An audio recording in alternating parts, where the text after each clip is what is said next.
नमस्कार साथियों, आपके अपने YouTube चैनल जीने से एग्रीकल्चर में आपका स्वागत है। आज हम कृषि विज्ञान के अति महत्वपूर्ण 20 जो एमसीक्यूज हैं उनकी बात करेंगे और राजस्थान के अंदर एग्रीकल्चर की आने वाली जो वैकेंसियां हैं, ठीक है, उन सभी में और जो एग्जाम जो होती हैं, सेंट्रल की जो एग्जाम होती है बीएचयू हुई और राजस्थान के अंदर होने वाली जो जेट हुई, उन सभी में एक क्वेश्चन बारी बारी से पूछे जाते हैं।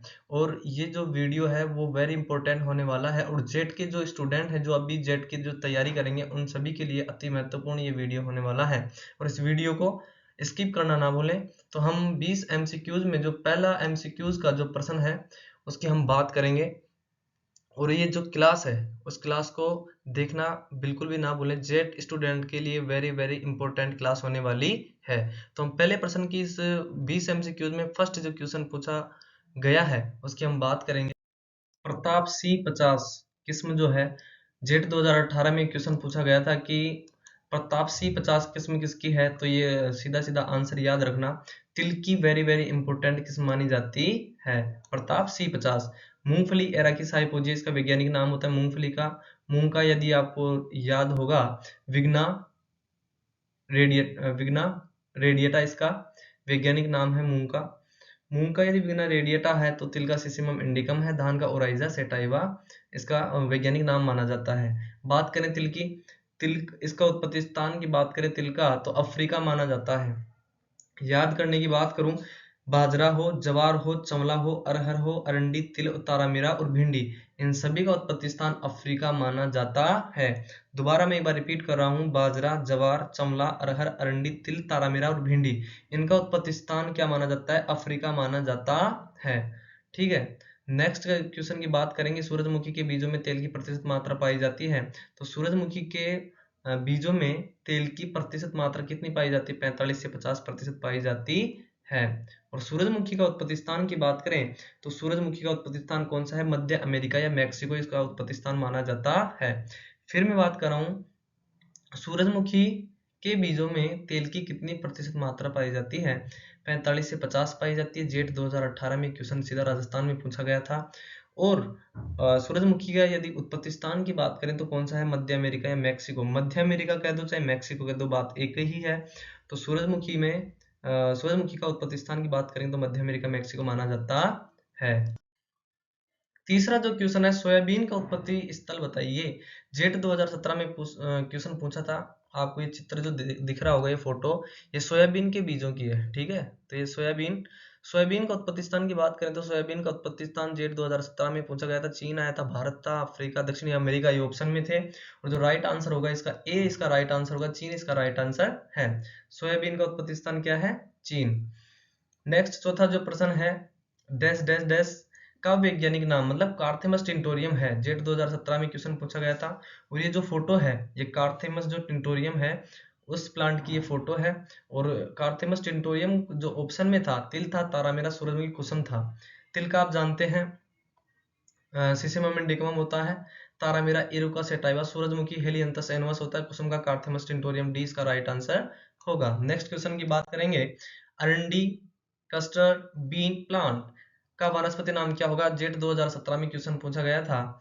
और इसका जो राइट आंसर होगा वो कौन सा होगा? रिसिनस क्यूमिनस। जो आपको एग्रीकल्चर स्टूडेंट हैं उन सभी को याद होगा, अरंडी का रिसिनस क्यूमिनस, इसका राइट आंसर रिसिनस क्यूमिनस होगा। ठीक है। छठा जो क्वेश्चन है, सरसों की फली को कहते हैं। ऑप्शन आया था, जेट 2016 में क्वेश्चन पूछा था। और जेट वाले सभी स्टूडेंट इस वीडियो को बिल्कुल कंसंट्रेट होकर इस वीडियो को देखें, बिल्कुल भी स्किप ना करें, क्योंकि इजी क्वेश्चन है ना, जल्दी गलत होते हैं। एग्जाम के अंदर बात करेंगे, हार्ड क्वेश्चन आप जरूर कर देंगे लेकिन इजी क्वेश्चन 100% गलत होने की संभावना पूरी पूरी रहती है। सरसों की फली को कहते हैं, ऑप्शन में ए था कैप्सूल, बी था पोड, सी था स्लिकुआ, डी था कैरियोप्सिस। तो हम याद होगा आपको, सरसों की फली को क्या कहते हैं? स्लिकुआ। इसका राइट आंसर क्या होगा? स्लिकुआ। कुसुम के बीजों में तेल की प्रतिशत मात्रा होगी। कुसुम जो होता है, कुसुम एक क्रॉप है। ठीक है। अब कुसुम कार्थेमस टिंटोरियम कुसुम का वैज्ञानिक नाम होता है। और कुसुम के अंदर जो तेल की प्रतिशत मात्रा पाई जाती है तो वो कितनी होती है? 35 से 40%। कितनी होती है? 35 से 40%। दोबारा मैं एक बार रिपीट कर रहा हूँ, कुसुम के बीजों में तेल की प्रतिशत मात्रा कितनी होती है? जेठ 2016 में पूछा था। 35 से 40% इसमें इसकी मात्रा, तेल की मात्रा पाई जाती है। और सरसों में भी आप बात करेंगे, अभी क्वेश्चन आएगा आगे, वो बताऊंगा मैं। सरसों का भी तेल की मात्रा कितनी पाई जाती है वो आगे देखिएगा। तिल फसल की, तिल जो है क्रॉप जो है, तिल क्रॉप जो है वो किस कुल से संबंधित है? ए ऑप्शन में था एस्टेरेसी, बी था यूफोरबिएसी, सी पेडालिएसी या डी फाबेसी। तो इसका जो राइट आंसर होगा वो कौन सा होगा? पेडालिएसिस का राइट आंसर होगा। नेक्स्ट क्वेश्चन की बात करेंगे, चूर्णिल आशिता। कभी कभी क्या होता है, चूर्णिल आशिता को हिंदी में ना देखकर इंग्लिश में पूछ लेता है कि पाउडरी मिल्ड्यू। तो चूर्णिल आशिता का दूसरा नाम क्या है? Powdery mildew. जो बीमारी है, जो रोग है, वो किससे उत्पन्न होता है? डबल ए 2012 में क्वेश्चन पूछा गया था। ऑप्शन में था विषाणु से, सूत्रकृमि से, जीवाणु से या कवक से। तो इसका राइट आंसर कौन सा होगा? डी इसका राइट आंसर होगा। कवक से ही चूर्णिल आशिता जो पाउडरी मिल्ड्यू रोग होता है वो रोग लगता है। और चूर्णिल आशिता पाउडरी मिल्ड्यू आपको देखने को मिलेगा सरसों जैसी फसल में, आपको चूर्णिल आशिता रोग जैसे मिलेगा। पाउडरी मिल्ड्यू रोग जो है ये फलों में सर्वाधिक रोग लगता है। चूर्णिल आशिता रोग आम के अंदर भी बहुत भयानक बीमारी मानी जाती है। 10वां जो क्वेश्चन आया था, डबल ए 2012 में एक क्वेश्चन पूछा था, पहली मानव निर्मित फसल कौन सी है? गेहूं है या ट्रिटिकेल है या चावल है या बाजरा है?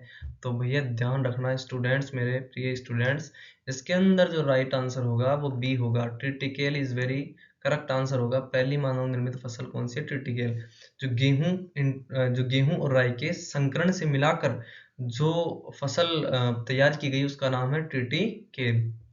फर्स्ट मानव निर्मित फसल मानी जाती है, ठीक है, गेहूं मत कर देना। 11वां जो क्वेश्चन है, मूंगफली की खेती के लिए सबसे उपयुक्त मृदा। डबल ए 2012 में क्वेश्चन पूछा गया था और आपको याद होगा कि मूंगफली के लिए सबसे इंपॉर्टेंट कौन सी है? बलुई दोमट मृदा। तो बलुई दोमट मृदा बी इसका राइट आंसर होगा, जिसको इंग्लिश में कहते हैं सैंडी लोम।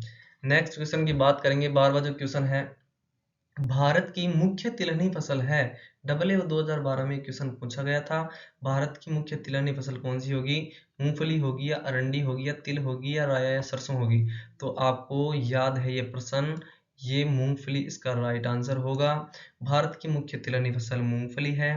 राजस्थान की मुख्य तिलहनी फसल सरसों है। सरसों का उत्पादन भरतपुर में होता है, ये आपको याद होगा। और भरतपुर में सर्वाधिक, राजस्थान में जो सरसों का प्रोडक्शन की बात करें तो कहाँ होगा? ये भरतपुर में होता है, ठीक है। नेक्स्ट क्वेश्चन की बात करेंगे, मूंगफली। 13वां जो क्वेश्चन है, मूंगफली की बेहतर फली विकास के लिए जिप्सम की कितनी मात्रा की जरूरत होती है? डबल ए 2012 में क्वेश्चन पूछा गया था कि मूंगफली की बेहतर फली, जो उसकी फली का जो विकास होता है वो किससे होता है? तो ध्यान रखना, कैल्शियम की मात्रा, कैल्शियम से उसकी फली का विकास होता है। अब कैल्शियम कितना चाहिए? अब कैल्शियम किस में पाया जाता है? जिप्सम में, CaSO4 2H2O। जिप्सम का जो सूत्र होता है ये होता है, ठीक है। तो जिप्सम के अंदर कैल्शियम होता है, ठीक है। तो कैल्शियम की प्रति हेक्टेयर में हम 250 किलोग्राम प्रति हेक्टेयर हम जिप्सम देंगे, तब इसकी आपूर्ति कैल्शियम की हो पाएगी। तो इसका राइट आंसर ए होगा, 250 किलोग्राम प्रति हेक्टेयर। 14वां जो क्वेश्चन है, मूंगफली में बीज रहित फली किसकी अल्पता के कारण होती है? यदि मूंगफली है, उसका जो हमारे पास जो कवर है, मूंगफली की जो बीज आवरण है, और बीज आवरण के लिए कैल्शियम की जरूरत होती है, जो मैं ऊपर बात कर चुका हूँ कि calcium carbon, calcium CaSO4 2H2, calcium sulphate में बार बार इसको बोल रहा हूँ। तो calcium is very important to peanut. Okay, मूंगफली की बीज रहित फली किसकी अल्पता के कारण होती है? डबल ए 2012 में क्वेश्चन पूछा गया था। ए ऑप्शन में था कैल्शियम, बी में था फास्फोरस, सी में था नाइट्रोजन, डी में था पोटास। तो इसका राइट आंसर कौन सा होगा? कैल्शियम, ठीक है। नेक्स्ट क्वेश्चन की बात करेंगे, 15वां जो क्वेश्चन है, वह फसल जिसे दलहनी व तिलहनी दोनों के रूप में उपयोग किया जाता है, वह फसल कौन सी है? डबल ए 2012 में ये क्वेश्चन पूछा गया था। आपको ये फोटो देखकर आपको याद आ गया होगा कि सोयाबीन जो है दलहनी व तिलहनी फसल दोनों में आती है। एकमात्र फसल है सोयाबीन जो दलहनी व तिलहनी दोनों फसलों में आती है, ठीक है।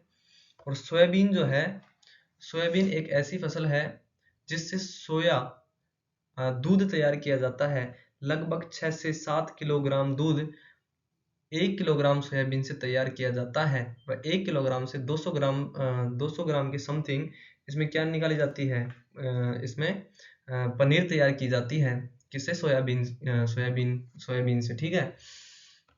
तो AAA 2012 में क्वेश्चन पूछा गया था सोयाबीन का। नेक्स्ट क्वेश्चन 16 क्वेश्चन की बात करेंगे। गर्डल बीटल किसका सर्वाधिक हानिकारक कीट है? जेट 2010 में क्वेश्चन पूछा गया था। ऑप्शन में कपास था, बी ऑप्शन था इसका सोयाबीन, सी था गवार और डी था जौ। तो यहाँ थोड़ा ए बी सी ये जो है नंबरिंग है इसका मिसप्रिंट है, लेकिन आप आंसर याद रखना। गर्डल बीटल जो है वो सोयाबीन का सबसे घातक हानिकारक कीट माना जाता है।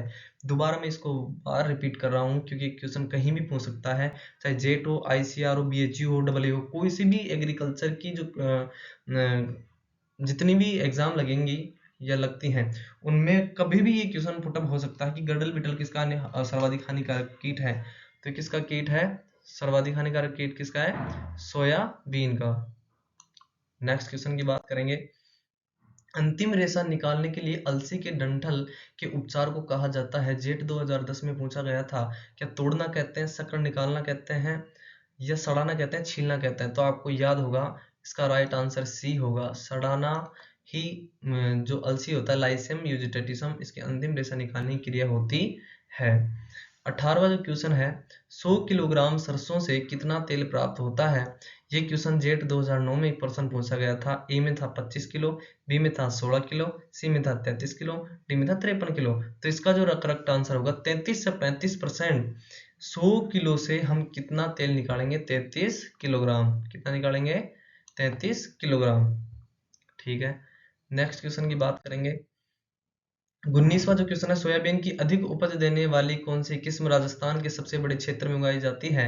जेट 2006 में पूछा गया था और इसका राइट आंसर कौन सा होगा? सी इसका राइट आंसर होगा। मोनेटो एक ऐसी किस्म है जो राजस्थान के अंदर सर्वाधिक उपज देने वाली किस्म मानी जाती है।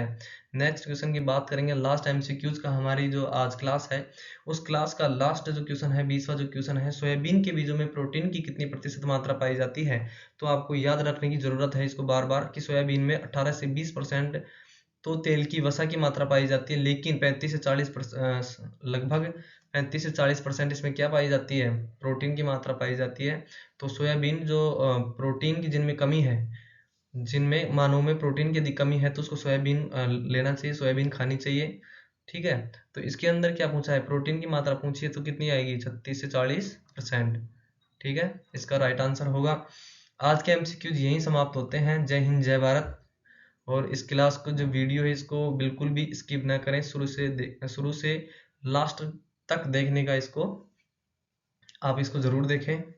ठीक है, थैंक यू वेरी मच।